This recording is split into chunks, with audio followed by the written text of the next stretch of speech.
Ladies, this message is specifically for you.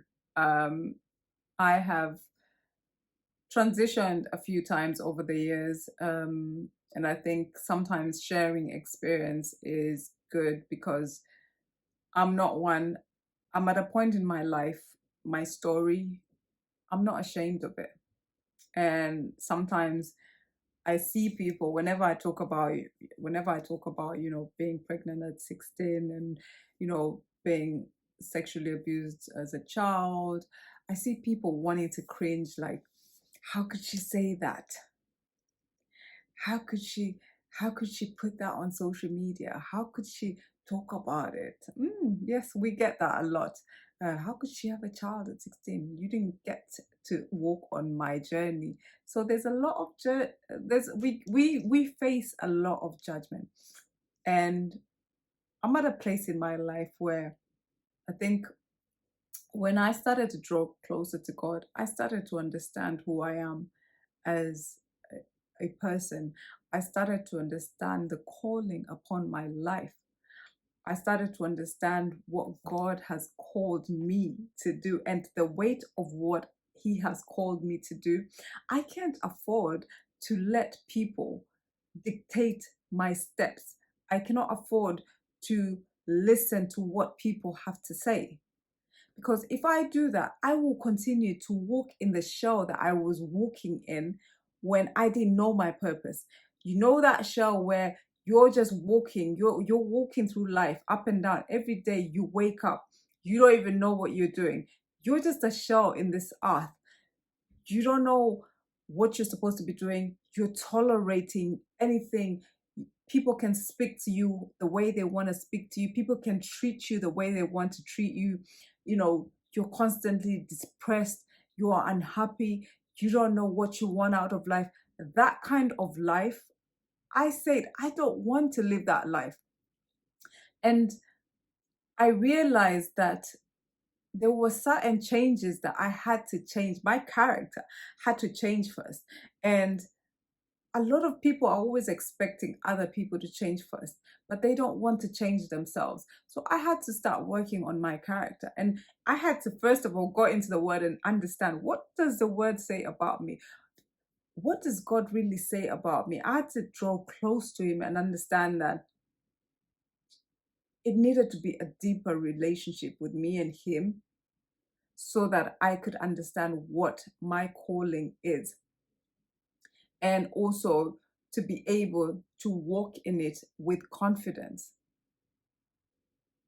See, the one thing that I love when the Bible talks about seeking wisdom, that is so important because if you don't even know who you are, how can you demand for the best?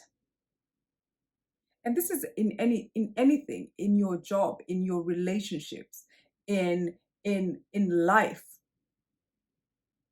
That's why some of you women, it's so easy for people to treat you, for men, because I've been there, I'm talking from experience. So it's not just me saying it's just you. I have been there. For people to treat you the way they want to treat you, and for you to be so shaken by fear that you don't end up doing what it is that you've actually been called to do. When do we stop as women and actually say that it's okay for me to tell my story because it's my story, it's not yours, it's mine. It's okay for me to be confident and walk into a room like I deserve to be there. It's okay for me to go after my dreams because those are my dreams. So that is what God has given me. That is something that's inside of me. That's my life. It's okay for me to choose how I want to be treated. This is walking in power. This is what it means to walk in power. To walk in power is to actually know yourself, to actually understand who you are.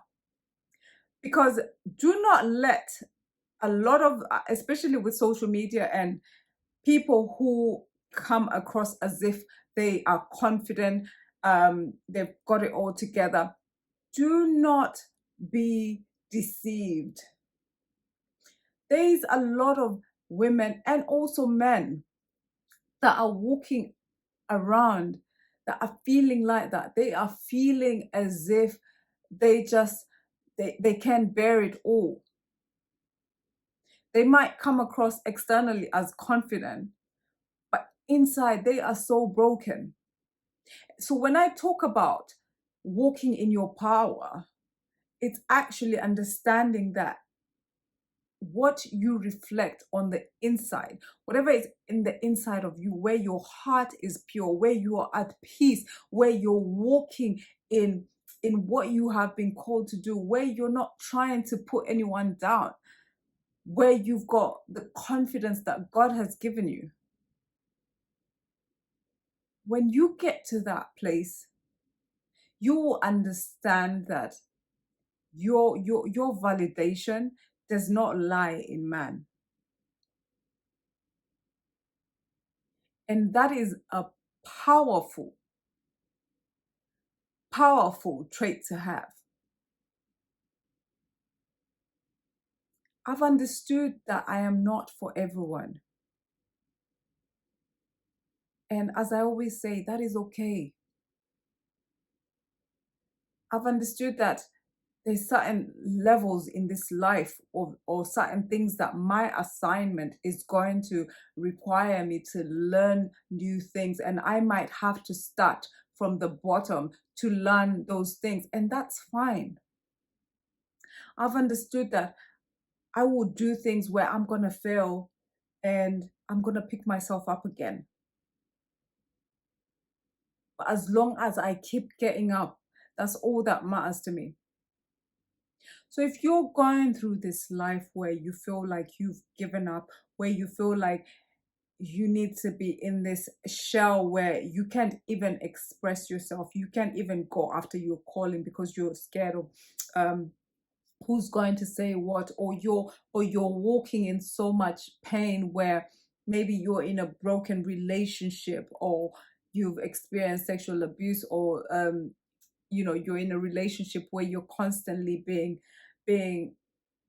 physically and psychologically tortured, then I'm here to just give hope, first of all, to you, if that's something that you're going through, to give hope, but also to let you know that there is always a way out. God did not put you here to suffer. He did not put you here to just waste away. You have a purpose. You have something in the inside of you that is wanting to come out. You have the authority. Did you hear that? You have the authority to dominate. Don't worry about what man says, because the word says, do not put your trust in man. So understand that some people will always be uncomfortable with your change. Your mind will be uncomfortable with your change. But it's how you deal with that. Those two things, your mind and people, will stop you from walking in your purpose, will stop you from actually doing your assignment, whatever it is that you have been called to do. And so you need to understand that when it's time for you, to change and really do what you have been called to do, things are going to shift. Your mind is going to shift. Your character is going to shift. You're not going to be the same person. I'm not the same person I was 5 years ago. The level of confidence I have today is because I know who I am. I know who I am in God. And I know who I am as a person, as a woman, as a wife, as a mother. I'm not confused. I'm not walking in confusion anymore. I'm not walking in depression. I am not walking in suicidal thoughts. because I have taken the time to seek wisdom, to seek the wisdom that I needed to change the things in my life that I knew were bringing me down.